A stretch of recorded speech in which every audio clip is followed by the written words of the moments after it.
Vâng, máy quay của anh David Tướng đang hướng về phía sân khấu rồi. Mời quý vị, quý anh chị, quý khách, chúng ta sẽ cùng nhau khẩn trương về với ngày vui hạnh phúc của chú rể và cô dâu. Cô gái. Các bạn trẻ nam thanh niên thứ đã di chuyển đến sân khấu ngày hôm nay đâu ạ? Để cùng mua hết mình và nhận nhiệt tình tới trong tay trong một xòe thân ái của và tổ chức tôi ngày hôm nay đâu ạ? Hey, hey. Sao nồng người cắm núi rừng tây vắng sang người, mùa xuân đến ngàn hoa lệ cười, tình lạ ơi sao nồng người. Trệ lấy nào. Xưa nay bạn kéo ơi, đi biển sẵn đấy, pha bốn thì các bạn. Sao vậy đóพี่น้องเว้ย sao vậyพี่น้องพ่อแม่วันนี้ฟ้าrất chăn đồiผมเนี้ยเราลงในหลานเท่าไหร่มีกูเป็นหน่อย sao vậyพี่น้อง Vâng, gặp các bạn vào với tưởng tượng sẽ cùng lưu lại những khoảnh khắc tuyệt vời nhất dành cho mọi gia đình. Những người trẻ ngày hôm nay lấy nào chân anh bắt thấy người nói tiếng trong chiều rừng lòng anh nhận chào mong sẽ hoa mang màu sắc tươi vui làm mọi người hân hoan buồn vui luôn như người qua ta chung nhau bao lời thương người nhớ trong niềm tin về mùa xuân đến ai.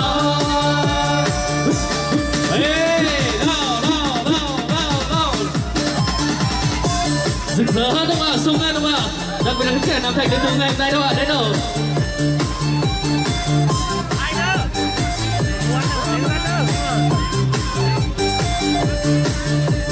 Mà đâu phòng em bên đồng ơi. Đây là cô gái Lào, mình anh hát mình anh lắm tươi, mua một mình sao đó không đẹp. Em hỡi em ra đây cùng chiều, hát lòng cười khen ai cơn vang trong chiều đôi tay mềm. Em không là bông nhịp nhàng, nhịp nhàng. Em ra nhìn em cười tươi, trong tiếng cười em vui man lệ. Một cười sao duyên dáng, na đài luôn. Với cô em sầm nữa nhớ thương anh mà Lào sao phòng em bên đồng ơi. Lên nào. Lên.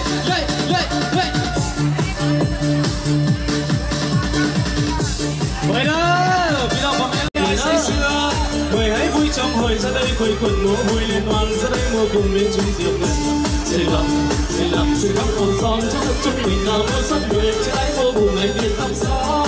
Hỡi nào anh muốn cùng em, hỡi nào anh muốn cùng anh trong tiếng khen ngân vang, trong tiếng nhạc rộn ràng chung rượu gần từ trong bản hương tới đây, bám đầy nụ cười con người dân tới đây mà say mà mê mà chơi chân tình người thương nhau như trong hồi này. Hãy múa vui bên chuối rượu. Bạn ơi,พี่น้องหลายคนเอ้ย Bố đi xào hưởng nhanh cái tài nào cả đồng sân khấu của em đấy. Và đặc biệt là sự trân trọng kính mời chú rể đấy ạ, sẽ cùng nào di chuyển đến sân khấu ngày hôm nay để cùng hòa với tình cảm của toàn thể quý vị. Không biết chú rể đang ở đâu. Đang phú già đấy, phú già đâu ạ? Đâu ạ? Buổi dùm đâu, giơ tay lên nào, kiểm tra con số. Buổi dùm đâu? Này bạn kéo cung bánh đâu? Đông thần sân khấu Đeo lòi nè. Đang phú già cột phố đã lòi nè.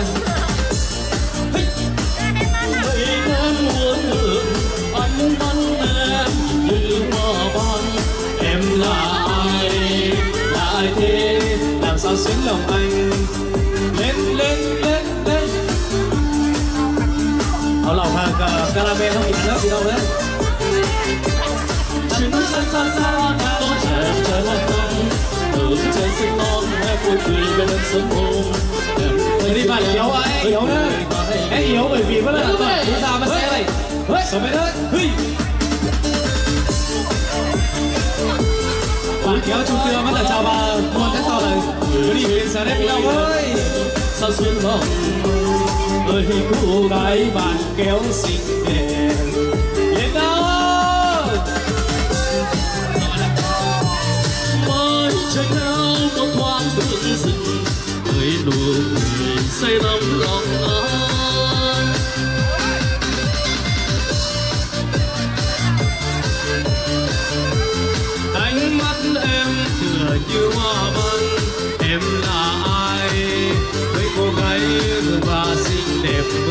ơi mừng lạt ơi cúng bánh ơi lên đi nào huệ xồm can đâu thôi lên tàu phú rể thì nhất hiện nà cho nên phú rể ơi xưa là đây mời đơn tao phú già ơi xin mời ạ phú già nhá biển sân côn trên cỏ rất là cỏ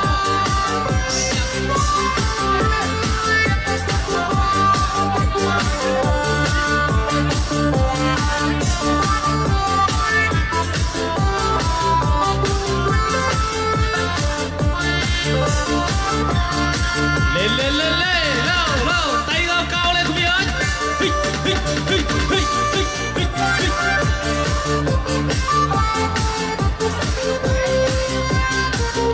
lên nào Vi ơi mana pemain benang ơi Allah sáng MC Hương Triệu sáng ta là có biết tìm Hương Triệu sáng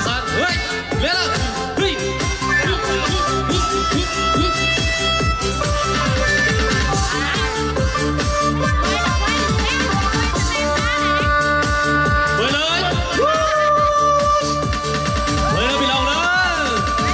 xem cú ra cho con phải không lâu hết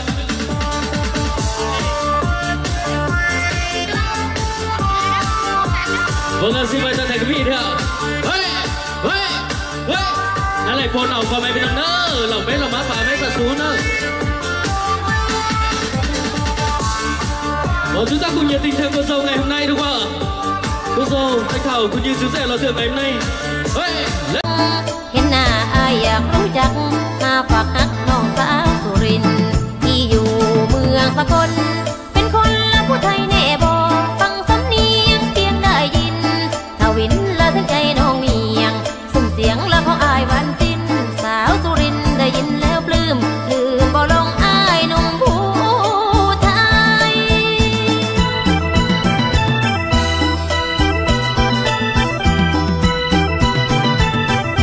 ปันเขาจีติดอ่อนตอนปันเขากำติดอ่อนตอนเนียงเอ๋ยน้องเอ๋ยสาวสุรินทร์นงสินจอนจอนเนียงเจ้าหมูปีนากันดาน้องคงได้ยินถามหน่อยอยู่พินสาวสุรินทร์อีสานใต้พี่อยู่สกลนครเจองามงอนน้องคนขยันงามผิวพรรณแป้งอบปรุงผ้าทุ่งเจ้านุ่งสมส่วนช่างล้วนแต่น่ารักใครแม่นละผู้ใดได้มาถึงนี่เจอเมสีกันตรึม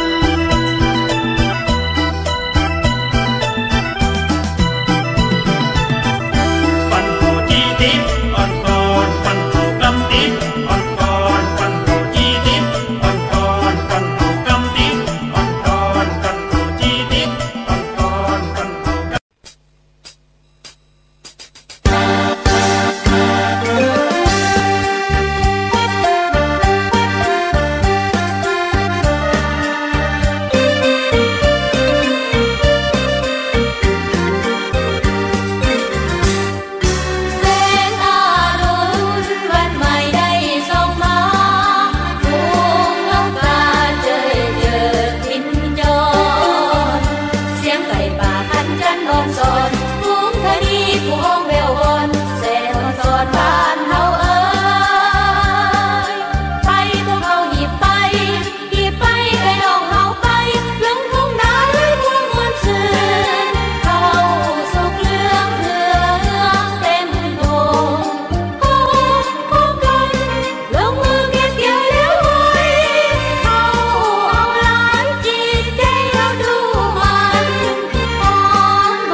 điều xe như thuở ban đầu.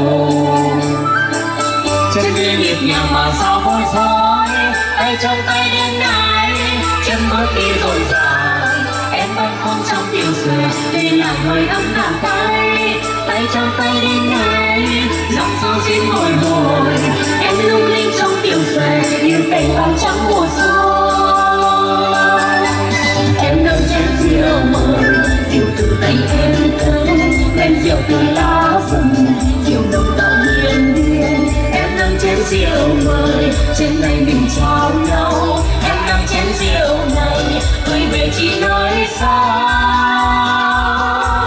Đêm nay với điều xuề, rộn ràng trong tiếng hát, trao nhau giữa vòng xuề, nụ cười và ánh mắt, cùng nhau nắm tay nhau, để lòng tôi không nói, ngân lên khúc nhạc xuề, đừng bừng như suối hồng.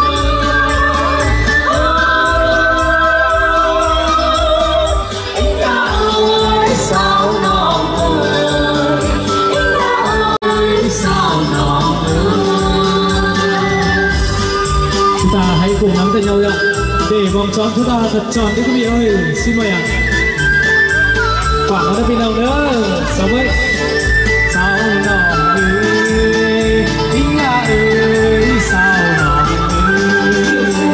Điều xuề có từ bao giờ mà vẫn đây say như thuở nào. Điều xuề như thuở ban đầu. Chân đi nhịp nhàng mà sao bối rối, tay trong tay đang nay chân bước đi rộn ràng. Em bâng khuâng trong điều xuề để lại hơi ấm bàn tay, tay trong tay đêm nay lòng sao xuyên bồi hồi. Em lung linh trong điều xuề như cành ban trắng mùa xuân. Em nâng chén rượu mời, rượu từ tay em thơm, men rượu từ lá rừng, rượu nồng đậm miên miên. Em nâng chén rượu mời, trên tay mình trao nhau. Em nâng chén rượu này, gửi về chỉ nói sao. Đêm nay với điều xuề, rộn ràng trong tiếng hát, trao nhau giữa vòng xuề, nụ cười và ánh mắt, cùng nhau nắm tay nhau, để lòng tôi không nói, ngân lên khúc nhạc xuề, từng bừng như suối hát.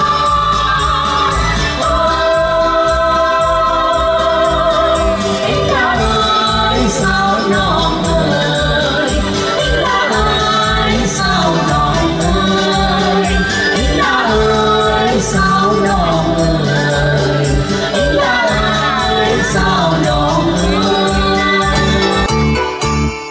Về số cuộc cùng em với chàng trai qua thềm lào, về số cuộc cùng anh với người em miền ban trắng.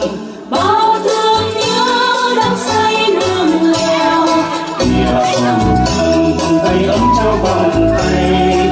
Tình cũ sao mình chung cả đời, về số cuộc người ơi cùng nắm tay bước chung vòng xuề.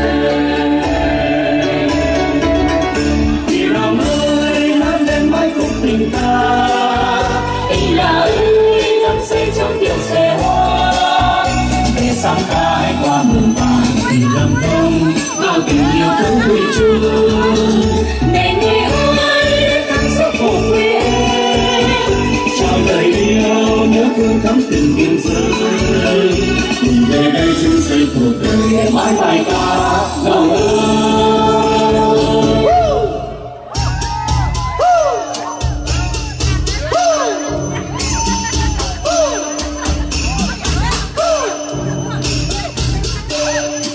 Xin mời quý vị chúng ta cùng đến với điều xuề xốp cộp thân yêu.